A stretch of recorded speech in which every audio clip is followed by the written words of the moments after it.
अस्सलाम वालेकुम स्टूडेंट्स। आज जो हम स्टार्ट कर रहे हैं मैट्रिक क्लास की जो फिजिक्स की बुक है उसका पहला चैप्टर आपके पास है simple harmonic motion and waves. आइए हम इसको स्टार्ट करते हैं। देखिए बेटा, आप जब बुक ओपन करेंगे तो आपके पास जो टाइटल होगा उस चैप्टर का वो है simple harmonic motion and waves.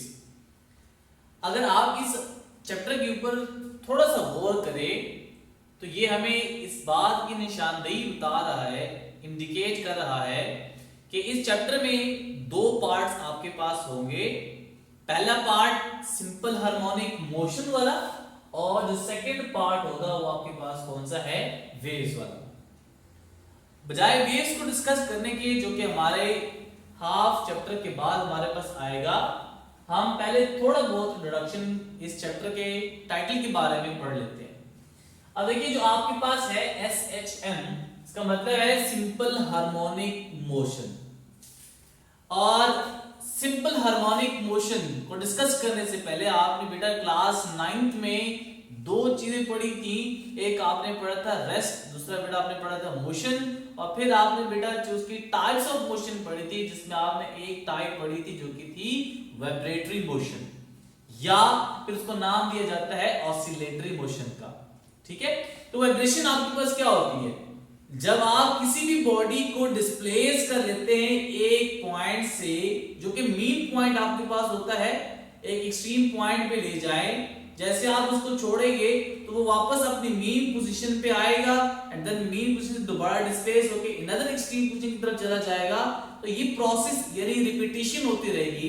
तो हम कहेंगे ये जो बॉडी आपके पास मोशन कर रही है ये वाइब्रेटरी मोशन है, या फिर हम इसको नाम देते हैं कौन सी मोशन है, ऑसिलेटरी मोशन है।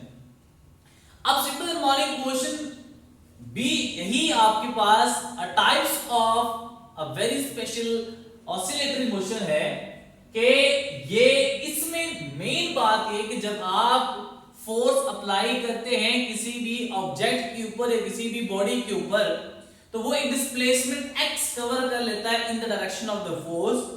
और ऑसिलेटरी मोशन में और सिंपल हार्मोनिक मोशन में ये फर्क है कि रिपीटिशन आपके पास इक्वल होती है और इसमें जो फोर्स है ये डायरेक्टली रिलेट करता है किसके साथ, उसके डिस्प्लेसमेंट के साथ। तो डेफिनेशन क्या बनी कि simple harmonic motion is occur when the net force is directly proportional to the displacement from the mean position and it is always directed towards mean position।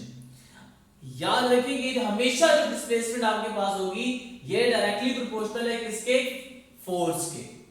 और जो नेगेटिव साइन है इसका मतलब क्या होगा, नेगेटिव साइन ने क्या indicate करा कि दोनों की डायरेक्शन आपके पास क्या है, अपोजिट है। जो आपके पास ये x है ये क्या कह रहा है कि always directed towards mean position, ये हमेशा मीन पोजीशन की तरफ आपके पास ये मूव करेगा। अब जो वेव्स है, वेव्स को कैसे डिफाइन करते हैं? वेव्स बेसिकली हम कहते हैं कि इट इज अ डिस्टरबेंस। किसी भी मीडियम में अगर आप डिस्टरबेंस को क्रिएट कर दे, डिस्टरबेंस को प्रोड्यूस कर दे, यानी अगर आप वाटर आपके पास है, वाटर में आप एक पिपल फेंक दे, तो जब पिपल फेंकेंगे तो उसमें रिपल्स प्रोड्यूस होना स्टार्ट हो जाएंगे।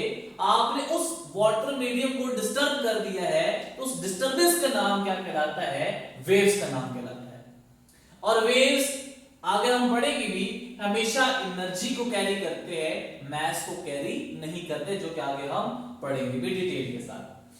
अब जो हमारा आर्टिकल में स्टार्ट हो रहा है वो क्या है आपके पास, if motion of a mass attached to a spring.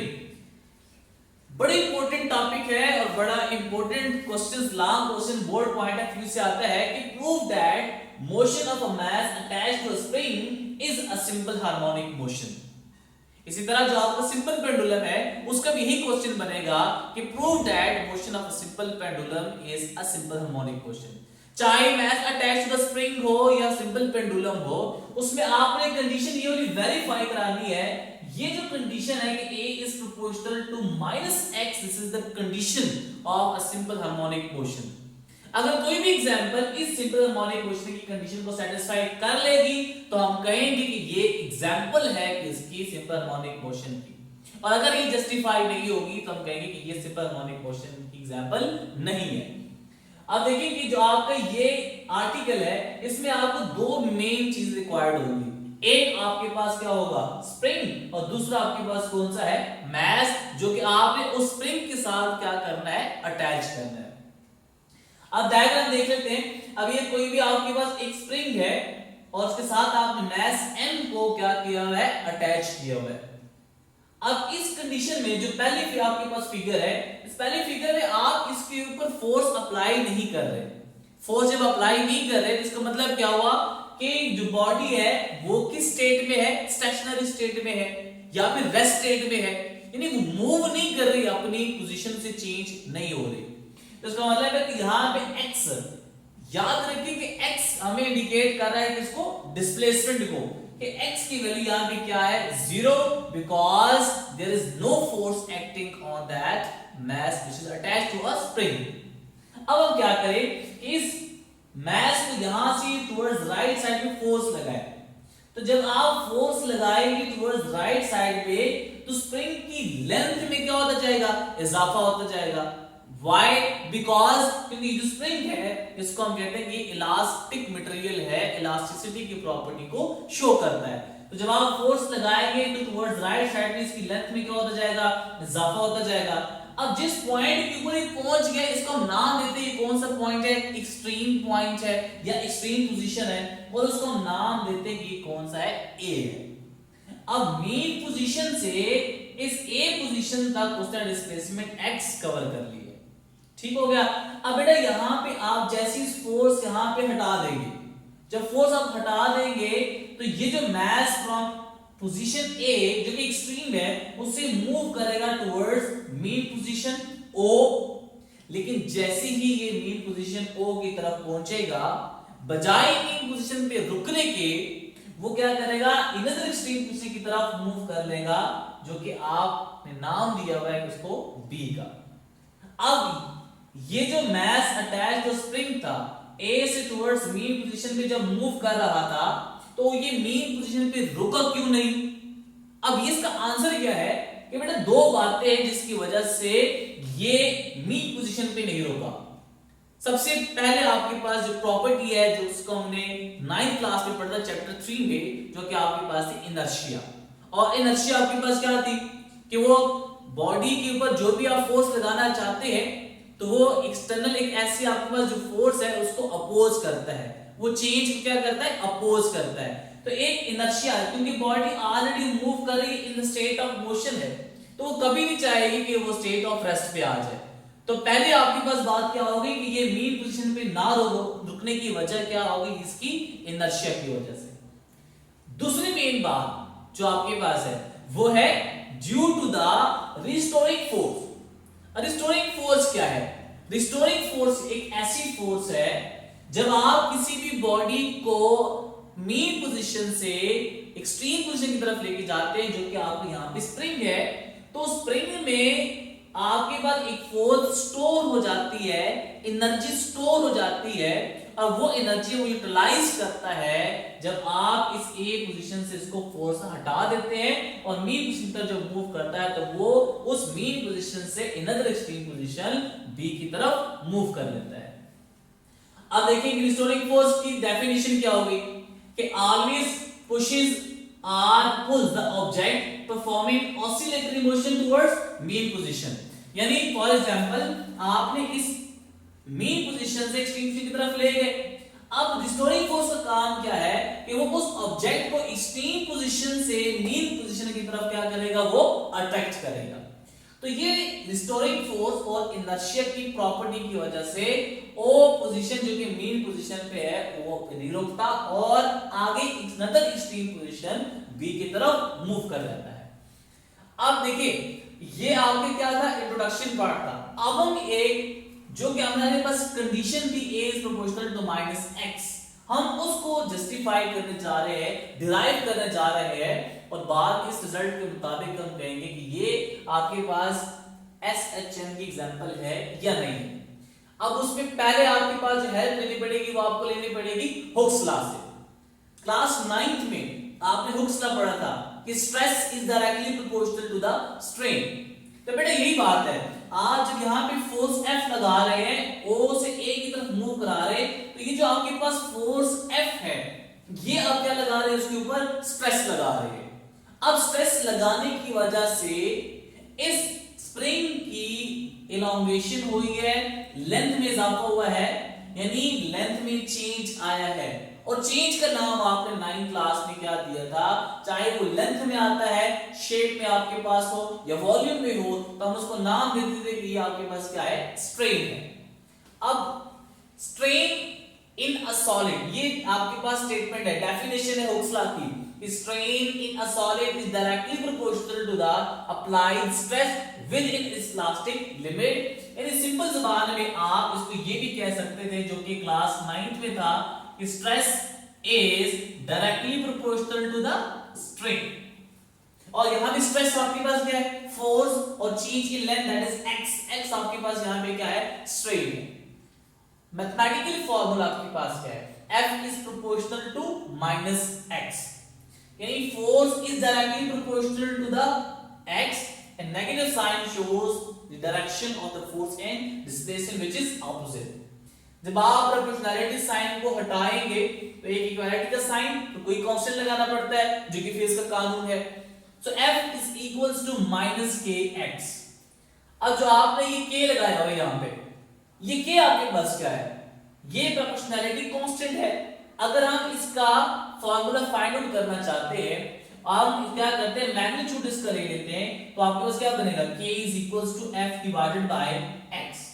अब ये जो f आपके पास है, ये क्या चीज है, फोर्स, एंड x आपके पास क्या हो गई, लेंथ। तो ये जो आपके पास k है, ये प्रोपोर्शनैलिटी कांस्टेंट भी है, और उसको हम नाम देते हैं कि क्या कहलाता है, स्प्रिंग कांस्टेंट का। तो डेफिनेशन क्या होगी स्प्रिंग कांस्टेंट की, कि force per unit length is known as spring constant.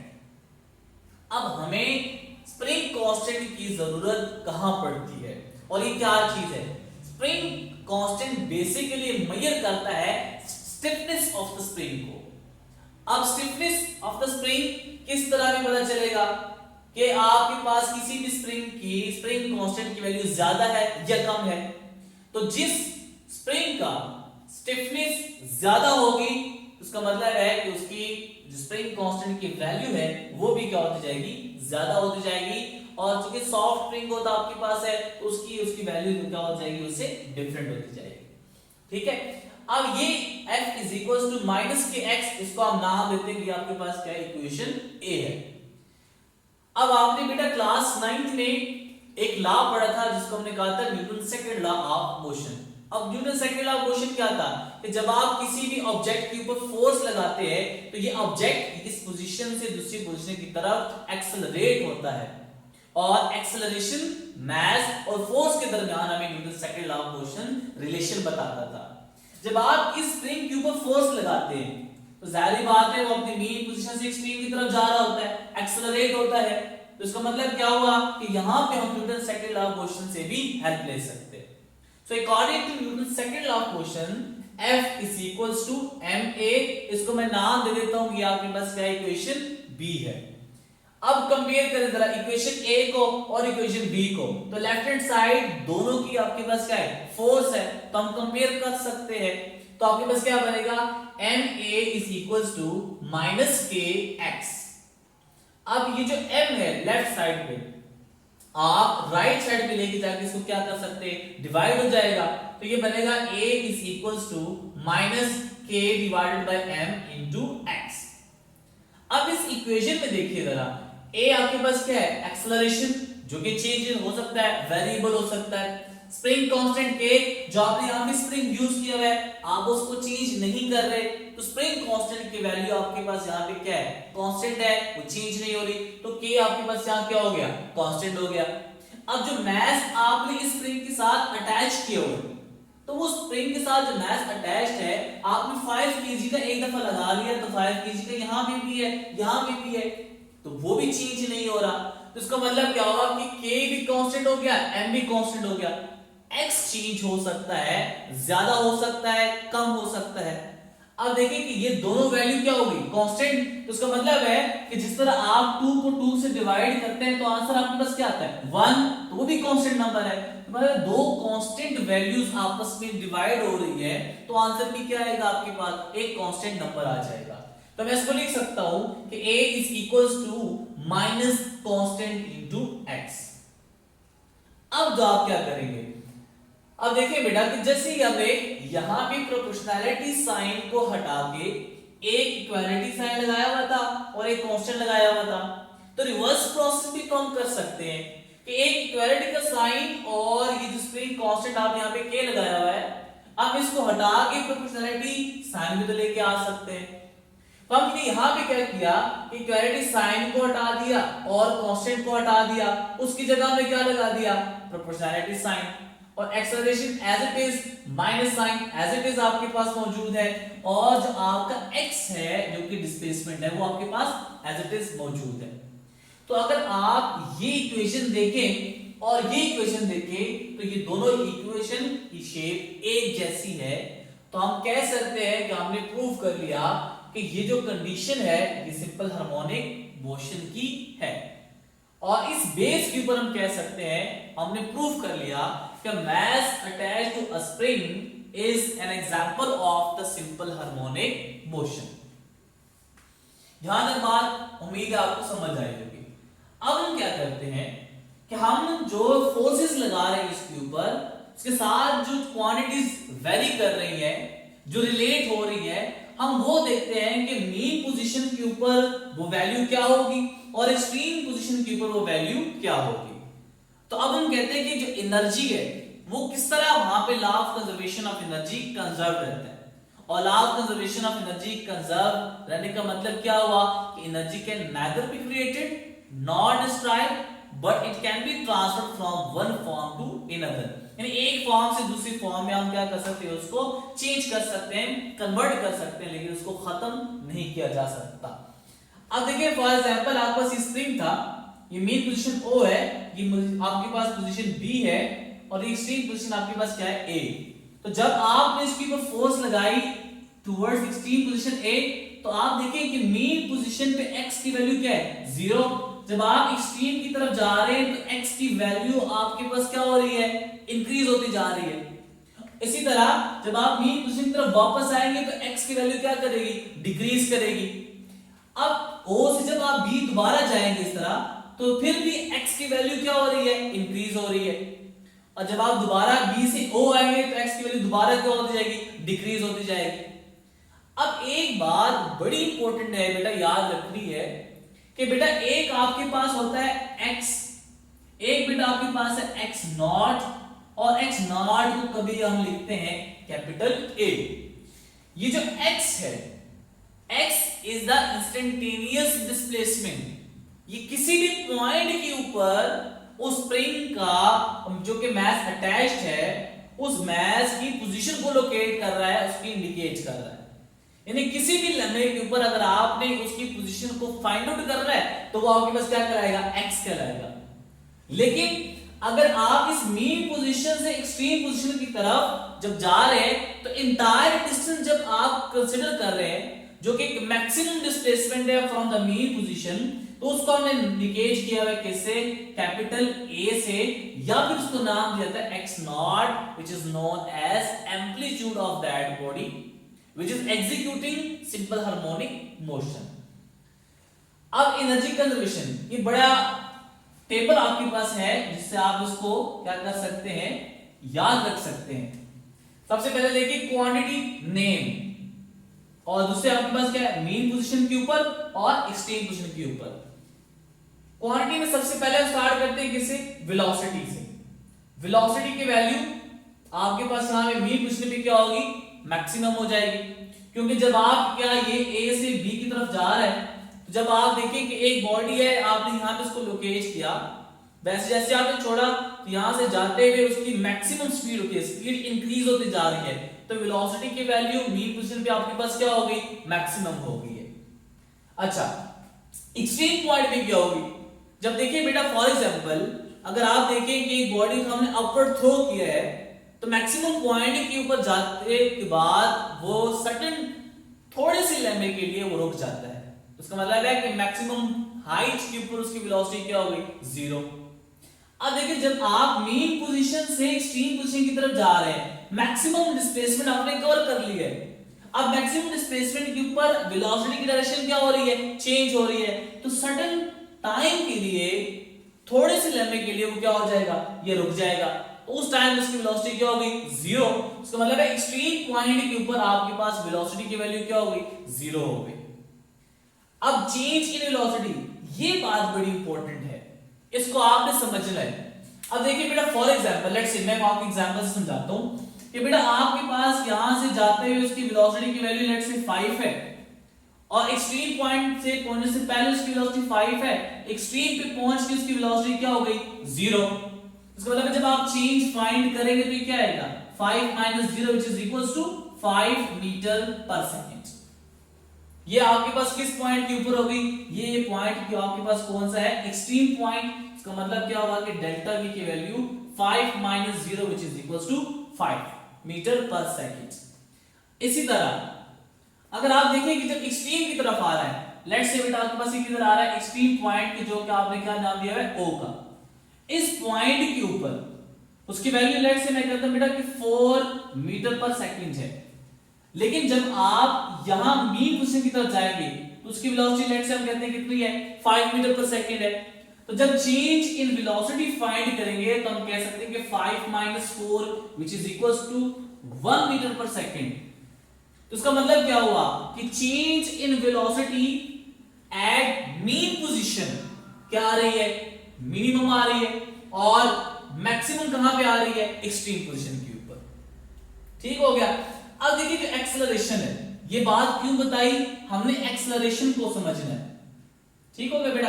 अब देखिए बेटा कि जब आप जाते हैं टुवर्ड्स एक्सट्रीम पोजीशन की तरफ, तो इसका मतलब क्या हुआ कि आपकी जो एक्सेलरेशन की वैल्यू आपके पास है वो मैक्सिमम कहां पे आपके पास होगी, ये आपके पास किधर होगी, मीन पोजीशन के ऊपर। ठीक है, तो इस टेबल के जरिए से आप इसी तरह आप देखिए कि काइनेटिक एनर्जी और आपके पास ये क्या है, पोटेंशियल एनर्जी। काइनेटिक एनर्जी की वैल्यू मीन पोजीशन की आपके ऊपर क्या होगी, मैक्सिमम हो गई, और एक्सट्रीम पोजीशन के ऊपर आपके पास क्या हो गई, ये मिनिमम आपके पास होगी। ठीक है, यहां तक आपका था थ्योरेटिकल पार्ट इस सिंपल हार्मोनिक मोशन, जो कि मास अटैच्ड टू द स्प्रिंग था। अब इसी से रिलेटेड हम क्या करते हैं, सबसे पहले फाइंड आउट करते हैं कि टाइम पीरियड आपके पास क्या है। तो आपकी बुक में जो कि डायरेक्ट फार्मूला है वह t is equals to 2 pi under root m divided by k, m is the mass and k is the spring constant k। अब फ्रीक्वेंसी के साथ आगे पढ़ेंगे भी, तो बेटा फ्रीक्वेंसी का टाइम पीरियड के साथ इनवर्स रिलेशन होता है। So f is equals to 1 divided by t, तो यहां पर क्या आ जाएगा, f is equals to 1 or 2 by k divided by m। ठीक है, यहां तक आपका क्या था, आपके पास सारे थ्योरेटिकल पार्ट था। अब अगर आप बुक देखें तो बुक के साइड बॉक्स में एक क्वेश्चन आपसे डिस्कस किया गया है, पूछा गया है।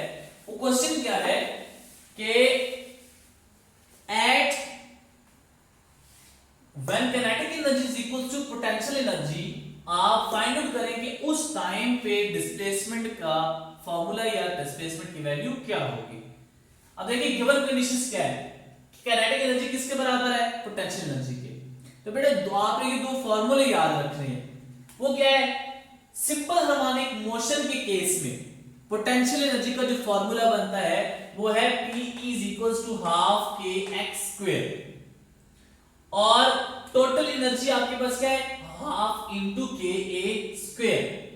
अब x आपके पास क्या है, इंस्टेंटेनियस डिस्प्लेसमेंट जो आपको यहां पे बताया, और a आपके पास क्या है यहाँ पे, amplitude of that body which is a maximum displacement from the mean position. ठीक हो गया। अब देखिए आपने क्या लगाना है इसके ऊपर, law of conservation of energy. वो क्या कहता है कि total energy is equals to kinetic energy plus potential energy. इसको आप नाम दे दीजिए, आपके पास क्या है, इक्वेशन AR। आप पुट करें वैल्यूज जो आपको गिवन है, पहले कंडीशंस पुट करें। आप इसको लिखेंगे according to the given conditions, total energy किसके बराबर है, half k a square is equals to kinetic energy किसके बराबर है, पोटेंशियल एनर्जी के, तो ये बन जाएगा potential energy plus potential energy.